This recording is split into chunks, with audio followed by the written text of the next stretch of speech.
foreshadowed. But this is going to be a very exciting discussion with members of the Global Federation of Competitiveness Councils, which is a multi-stakeholder group representing leaders from some 40 countries, all of whom are committed to building competitiveness policies and strategies in their own nations. We're very proud that Compete Greece is a member, as is the Delphi Economic Forum. We all know we're living in a great time of turbulence, of transition, transformation, with exponential changes impacting every dimension of human life, society, national security, by the exponential changes in technology and how they're all fused together. Everything from the next generation of the information revolutions, from the merger with biotech, materials, nanotechnology, cognitive technologies, the list goes on. But all of these technologies, of course, hold the promise to solve many of the great problems, and we heard about some of those in the previous discussion. So we have a great group of colleagues and leaders that are going to address these things, and let me introduce them quickly, and we'll turn to our discussion.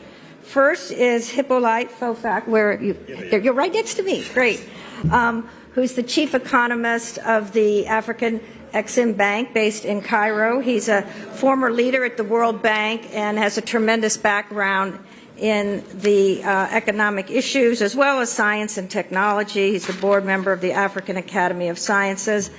And we're very proud that you came and joined us from Cairo. Thank you. And to my left, it'd be hard to introduce this gentleman, Dr. Ray O. Johnson, because we've been friends and colleagues for many years. Ray is currently the CEO of a new exciting institute, really more than an institute, the Technology Innovation Institute, which is part of Abu Dhabi's Advanced Technology Research Council. But just as we heard before in the Gulf, the talent recruitment and what they're doing, Ray sort of is an epitome of that because he was the chief technology officer of Lockheed Martin, the U.S. Council on Competitiveness. We worked together many years.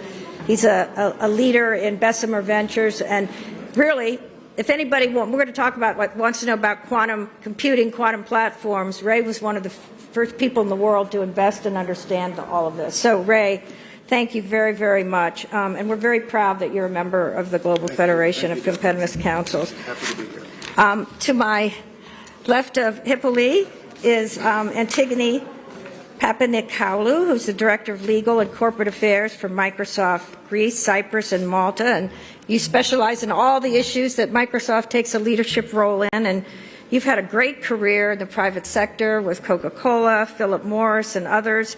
And we're looking forward to your comments and thoughts on how the next generation of capabilities are impacting life and solving problems.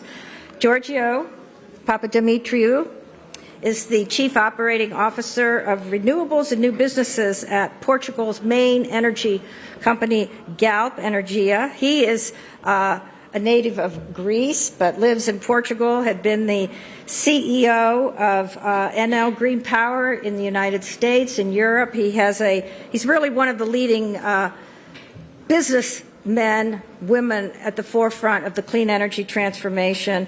And I'm very proud, being the Vice Chairman of the Trustees of the American College of Greece, that you're a graduate of Dear Reed. Thank you for coming as well. And then let me introduce to the far left my colleague, Chad Evans, who's the Executive Vice President of the U.S. Council on Competitiveness. He leads our innovation initiatives. He has a long, distinguished career in competitiveness policy, economics, a graduate of Georgetown, and plays a tremendous role in bringing together the CEOs, the university presidents, the labor leaders, and national lab directors of the United States that are building a new technology, innovation-driven future. So let me start with you, Ray. You, as I've introduced, probably of everybody here, given your role at Lockheed Martin and Bessemer and now the new institute, kind of have the broadest sweep of understanding of the technology frontiers and potentials and how they are now being applied for these grand global challenges that nations in the world are facing. So share with us your perspective on that, and not the whole universe, because we'll come back for a second round, but a little bit of this, because your institute's a new model.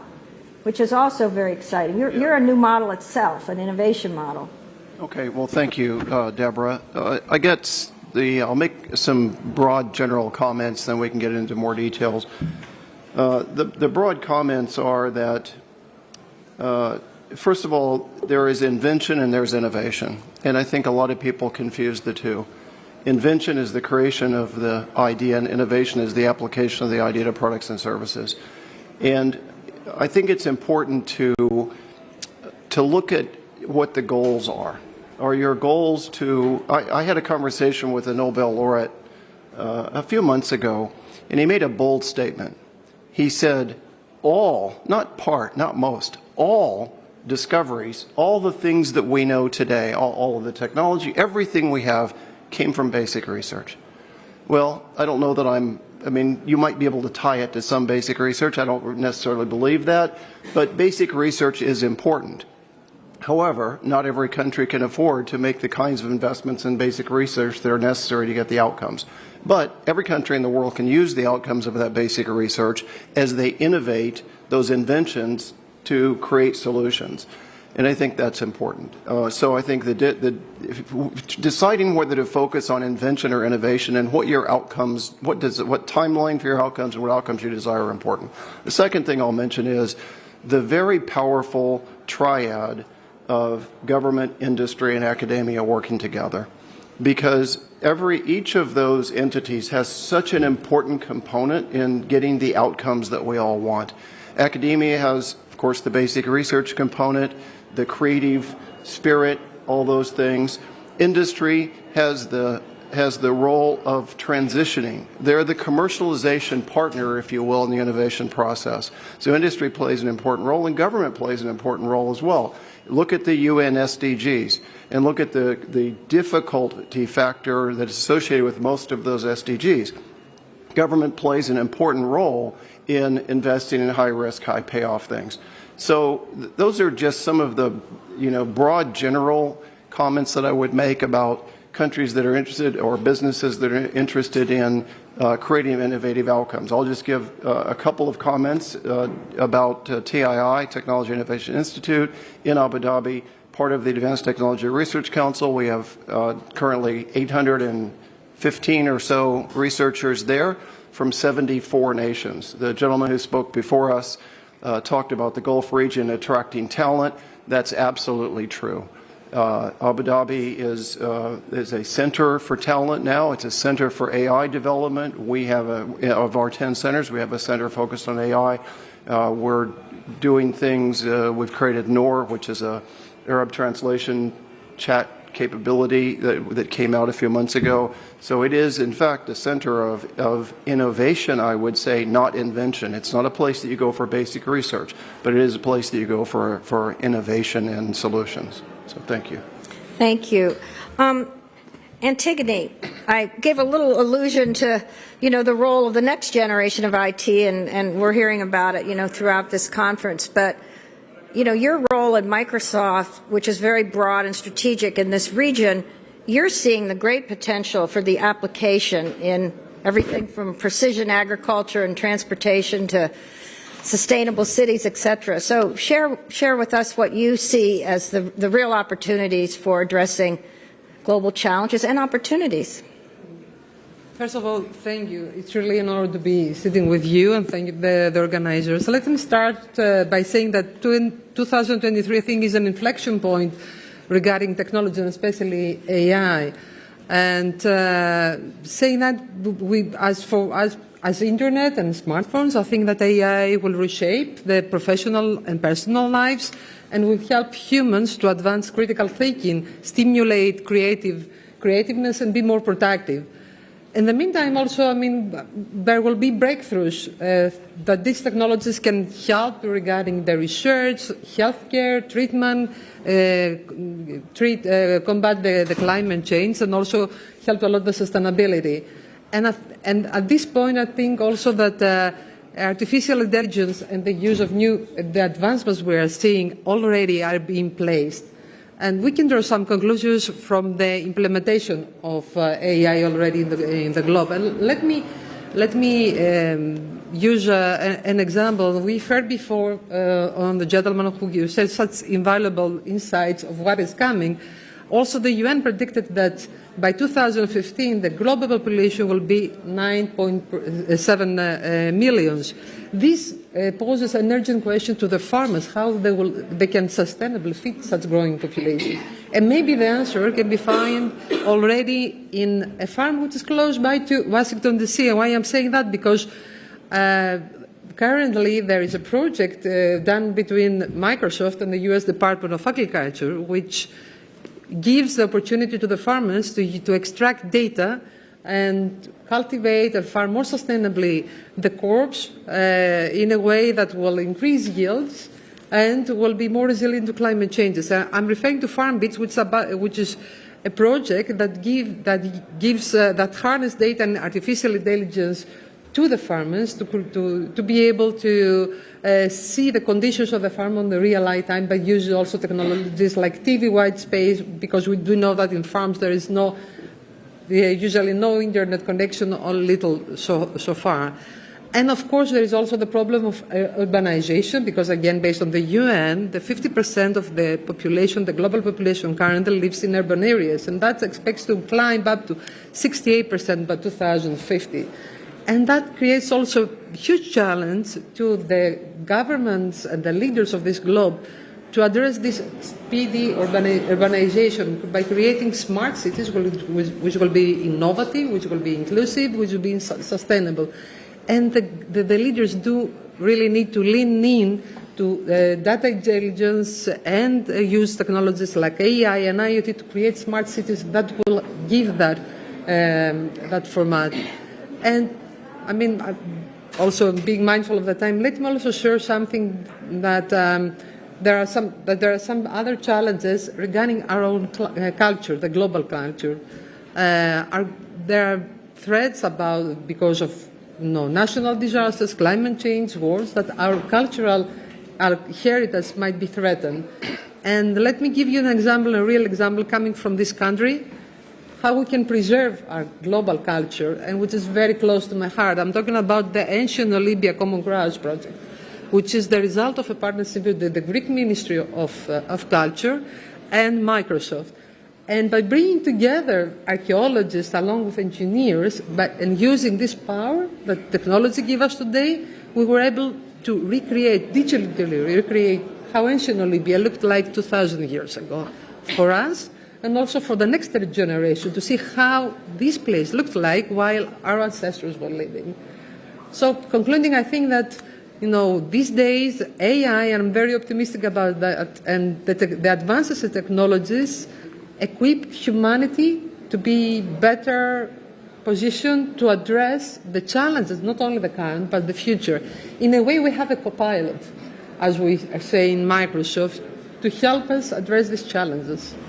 Thank you very much. And I just had to quick add that a little bragging, because the former chairman of the U.S. Council on Competitiveness for almost 10 years was the CEO and chairman of John Deere. There are many John Deere tractors and things in Greece and all over the world, but they were using AI and autonomy with their tractors over 15 years ago, before no one even talked about AI, and their precision agriculture is incredible for the productivity. So to bring all of that throughout the world is great, and that makes me want to turn to you, Hippolyte. You're coming from the Africa Exim Bank as chief economist, but very much aware of what the business opportunities, the exports are, the transformation of Africa. Many believe Africa is the continent, of this century coming forward. So how do you see all of these converging disruptive technologies impacting the alleviation of poverty, better standard of living, dealing with the tremendous crises around food, energy, and water? What is your perspective as a chief economist of a major Pan-Africa bank? Thank you very much, Deborah. I think for associating the African Export-Import Bank to this. Now it's off right there. To this very important conversations. And let me just give you one example to illustrate, going back to the point of the distinction between innovations and inventions. I think last 2 weeks ago, we were in Washington for the World Bank IMF spring meetings. I was in a panel with the central bank governor of Kenya. He essentially said, when I am in DC, I am worried because I need cash. Because in Kenya, we've been used to become a cashless society. Essentially, the mobile money has become the way of life in Kenya. They were not at the invention side, but it's become the most innovative in terms of use of those technology. I think that's what we're talking about, that distinction between innovation and inventions. And Africa has essentially been the place which is actually leveraging what has been done to increase efficiency, productivity, reduce frictions, but also time and productivity. We see that a lot in the financial space. We see that also increasingly in the agriculture, in the medical field, the drug distributions. We've seen delivering drugs in Rwanda, which is almost like Delphi in terms of mountains, but without infrastructure. They're using drones to deliver drugs in remote areas. And the mobile payment actually increased financial inclusion within the continent. It's a continent whereby years ago, very lucky you had 10% population having access to banking and financial institutions. In Kenya today, it's really exceeded 50-60% as innovations. But more importantly, I think what has happened is that over the years, technology, unfortunately, has been used as the dividing line between developed and developing countries. And that has persisted. In other words, used as a rent-seeking tool. And we can actually therefore say that unless you close that technology gap, you'll have that poverty gap, making it difficult to achieve the World Bank overarching objective of alleviating the poverty we talked about. So we have to move into a new area where technology diffusion will become the tool to accelerate that global convergence. And I've often said that what we've seen in Asia the last 20, 30 years actually started as educations, access to technology, and creations. And one typical example is the contrast between, let's say, Japan and the rest of the world in the automotive space. They were very quick to realize that the future of automotive was in electronics. And they invested a lot in electronics. And before we knew it, the automotive industry shifted toward Asia. I think we are very confident that investing heavily in science and technology will become key to narrowing that welfare and income gap between Africa and the rest of the world, and essentially pushing toward convergence. And that divergence, the use of technology as a tool for rent-seeking, for inequality, was actually very much what we also see in the space of climate change and so forth. And if you take one specific example, the technology that actually led to the combustion engine created inequality in access to energy. It's often said that most African countries produce less energy than Spain, for instance. And you can see that the technology gap leads to inequality in access to energy, and that therefore drives the productivity gap, the production gap that we see between Africa and the rest of the world. So we at the bank are essentially investing a lot in closing those gaps in terms of infrastructure. But another important area of innovations, which has actually been very important to us, is in the trade space. And if we go back to the issue of competitiveness, it's quite clear to us, looking at the data, that the countries which have actually successfully integrated the global economies are those which have been in the manufacturing space. And when you look at Africa, for instance, and back in the 70s, its share of African global trade was about 5-6%. It's fallen to 2.7%, less than Holland, the whole continent. In part because when you look at the compositions of trade, it's been increasingly manufactured with increasing technological content. We see that a lot. And we are also essentially, therefore, investing into what we call special economic zone industrial park to accelerate the diversifications, but also bringing within the continent major corporations to actually increase that essentially development of regional value chains which facilitate technology transfer.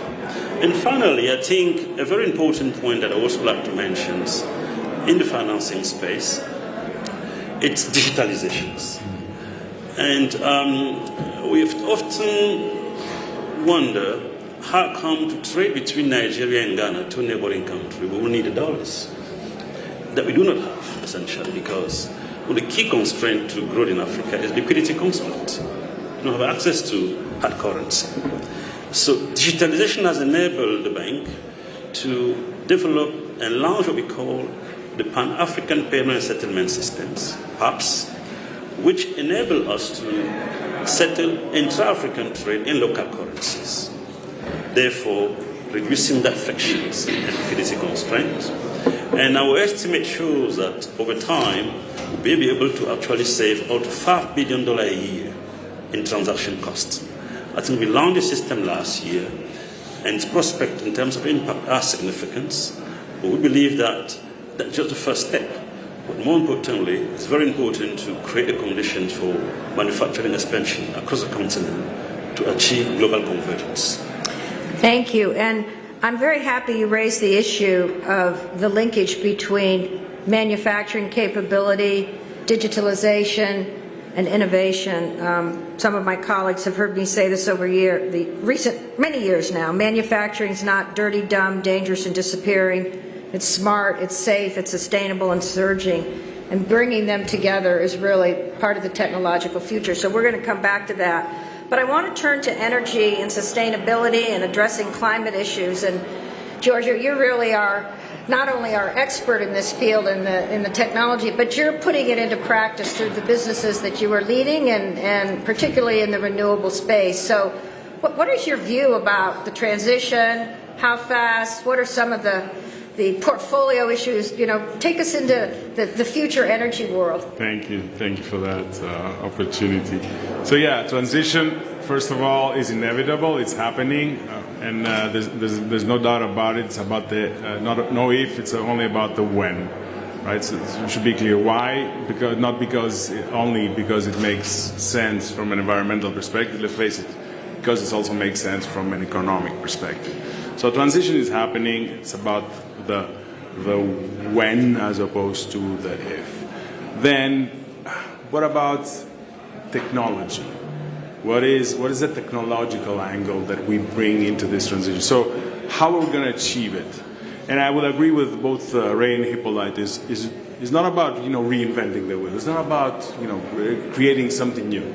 It's about innovation. It's about using what we know in order to actually put it in practice and make this energy space, energy world that we live in, that has been developing in the last 100 years in a certain way, to actually flip it around.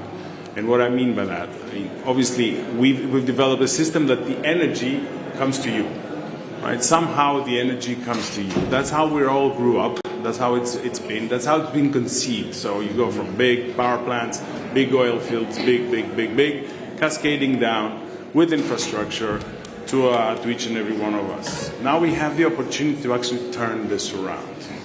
We have the opportunity. So I think innovation has, right now, with what we know, what we can already, we don't have to create something new.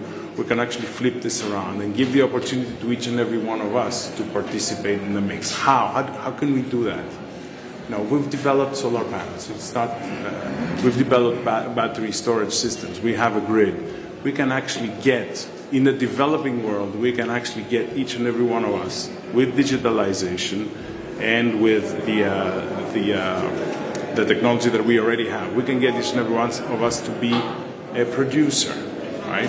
And not only that, we can actually be a conscious consumer as well. So right now, I grew up, and perhaps many of us grew up in a way that we didn't realize the time value of energy.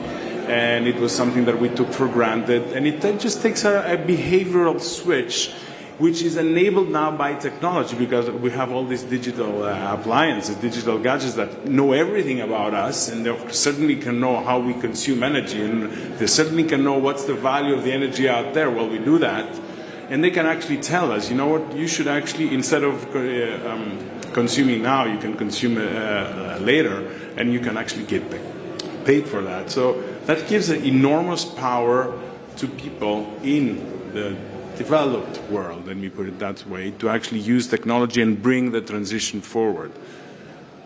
The same concept can apply also in the developing worlds, right? To leapfrog to electricity directly. And we're talking about, I think Hippolyte mentioned about mobile payments. That's a revolution, but still it's not a great, I mean, it's a revolution, but it's not anything super new. In the end, imagine remote areas that have their own panels, and then the problem was, okay, how are the people going to pay for this?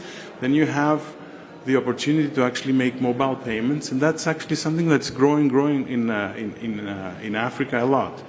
And going back to energy as, let's say, the big energy industry as we know it, innovation can have to do with hydrogen. We have all this abundant electricity, right? And we have this concept of power to X. So there's going to be all this electricity, what to do with it? And, green electricity, we need to find storage, obviously. And that's something that we're working on. But then when you have all this electricity, you can actually use it and do what? Something that for 100 years, to electrolyze the water and get hydrogen. And why is that important? Because you cannot electrify everything. We're trying to electrify everything, and I think that's great. We're going to stumble in certain constraints, right? There are heavy applications, there's aviation that we really cannot do much about, at least not in the foreseeable future. So we can actually, we're using hydrogen today. In all refineries, we have the single one in Portugal. In all refineries, there's hydrogen production. How? You get natural gas, and then you dump steam, and you reform that into hydrogen. And, of course, CO2, a lot of CO2. Right? So we have all this, and this alone requires enormous amount of green electricity to turn that from gray to green. That can make you start from decarbonizing the existing infrastructure, and then it gives you the necessary know-how to be able to use hydrogen and develop also transportation methods for hydrogen, to use it also in other industrial applications. I think with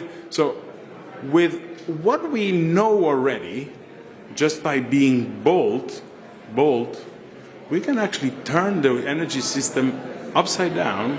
And I think this is what the world is working on. I'm a firm believer that the world is working towards the right direction in a constant disequilibrium, so wasting resources in the way, but moving, moving to the right direction. I think that's where we're going. Great, thank you. Very excited. I'm concerned about our time, and I want to turn to Chad Evans because our panelists have all mentioned partnerships, public-private partnerships, the role of government investments, bringing in the private sector, universities, national labs, and you've put together and lead many complex partnerships in the frontiers of technology. So if you comment on that and how that's really accelerating in the United States, across the nation. Yeah, thank you, Deborah. I think as I've been listening to the panel, the word that comes to my mind through the lens of the United States is experimentation. So over the past 12 to 15 years, there has been a tremendous ferment in the U.S. to really transform its innovation system. There has been a great history, of course, in the U.S. in this space. Deborah, you led many transformations around, for example, the commercialization of university-based research. That was transformational in the country. I think we had a period of 10 or 15 years where we were in a pretty steady state. But I think we're beginning to wake up over the past decade that there are a new set of challenges and transformations that require scale, that require the collaboration of the public and the private.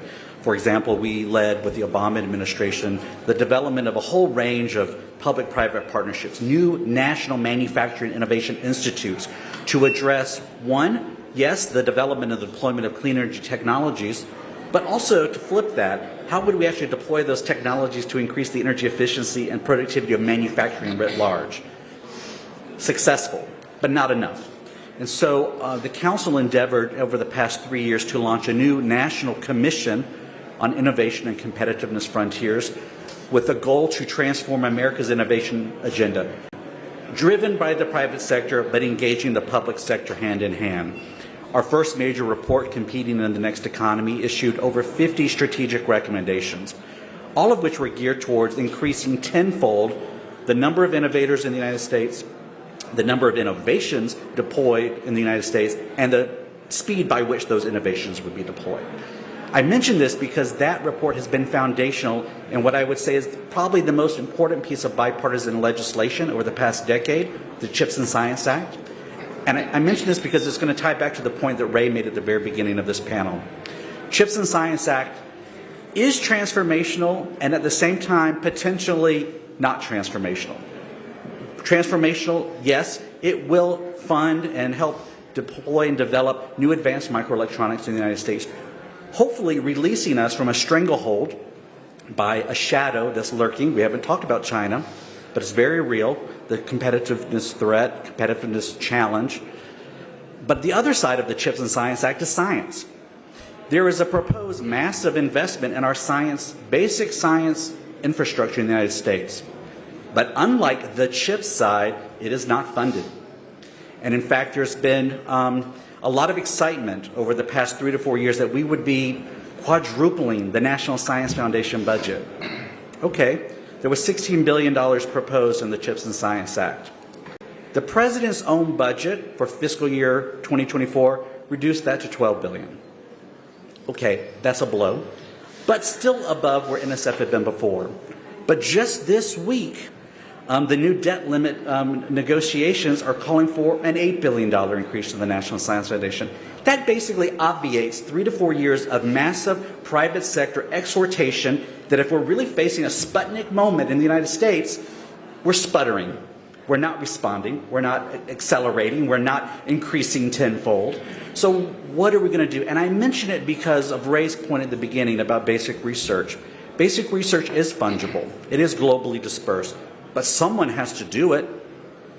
And if the United States isn't performing that basic research, and yes, we hope we're innovating in the United States, but sharing that with our strategic partners, who is going to be doing that? Are we all going to be dependent upon China, the basic research to drive our innovations going forward? That's a major focus of the U.S. Council as we launch our second phase of work this year and next year leading up to the presidential elections about, yes, transforming the U.S. innovation agenda, but thinking about the global implications. Thank you, Chad. We have just a few minutes left, so we'll start with you, Giorgio. I would like each of you, you have your crystal balls, but you also are practitioners of developing and using technology to address these big global challenges.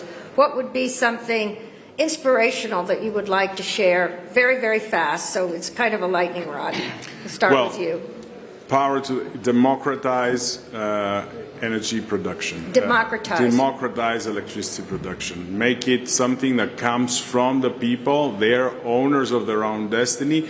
And I can tell you that's something that, big companies like us have understood, that it's important to actually be there. Because if you're not there, then perhaps, the reality will render you obsolete in a few decades. So I think that's something that technology is now available to make people have their own destiny, have their destiny in their hands when it comes to energy. Excellent. Yeah. Thank you. Antigone. I would say that regarding the ones who are making powerful technologies, they need to ensure also that these technologies will be used responsibly. And this is also the goal that Microsoft applies when it develops and deploys artificial intelligence in order to earn the trust of the people who are going to use it. It's a human amplifier. We have a co-pilot together, and also that, because previously it was mentioned about the smart legislation. We need to be also to work towards having a more sustainable, if I may say, legislation, which is going to be risk-based, it's going to be outcome oriented, and then it's going to be adjustable and adaptable to international norms. That's why we can keep the frameworks of artificial intelligence models more effective and more to empower people to use the potentials of AI. Thank you. Hippolyte. No, thank you very much. I think one thing that we did not discuss are human capital dimensions of it. I think behind any technology and innovation you have the human resources. And back in the 19th century, 1861, the great British writer Samuel Smiles wrote a wonderful book, The Life of Engineers, where he described how British engineers allow Britain to close infrastructure gap with continental Europe, and praise those engineers for their contribution to UK's development. I think that convergence that scientists and engineers did provide in Europe, in the UK, in the 19th century, is what we now need at global level. I think we should prepare the engineers of tomorrow, the sons of tomorrow, to work on issues that will set the world on the path of global convergence. Thank you. Because without engineers, we cannot apply the science and knowledge to solve any problems. Thank you. Ray. First, thank you for inviting me to be on the panel. It's wonderful to be back in Greece. This is the home of democracy. And I heard the term democratization. We now have democratization. And I'm going to, I guess, issue a warning. And the warning is individual responsibility. Because we already see large media entities around the world using the democratization and the fact that everyone has access to information, possibly in nefarious ways to, for example, sway elections and things like that. And I think as AI becomes more dominant, it's an individual responsibility to try to figure out what's real and what's not. Are you being manipulated or not? What is the source of the information? Because people have become so complacent and just kind of going with the flow and believing things. And AI is going to make it much, much, much more interesting. And it can be used in ways that will be very detrimental to the democratization and to democracy itself. Thank you. And I'm sorry we didn't get a chance to talk about quantum It's okay. platforms, We needed a 2-hour panel. It's okay. Chad. I think my final point, Deborah, would be riffing on the theme of democratization. Innovation takes place in a place. And there's a lot of context around national innovation strategies, global innovation strategies. Well, there needs to be a new look at place-based innovation. We're doing it in the United States. Yes, we need to expand the demography of who is involved in our innovation ecosystem, but we need to be harnessing technologies, all of which we've heard here, to also think about the geography of that innovation. More places can play in this innovation space, and we need to optimize for that. So, people, places, partnerships, and tomorrow morning, I urge all of you to come to the great session the GFCC is hosting on skills and the future of workforce. Venetia Kousia from Greek Compete. Dr. Isabel Gill, the rector of Catholic University, and Roberto Alvarez and others will be on that. So thank you all for being with us, and look forward to a wonderful remaining time at the Delphi Economic Forum. Thank you.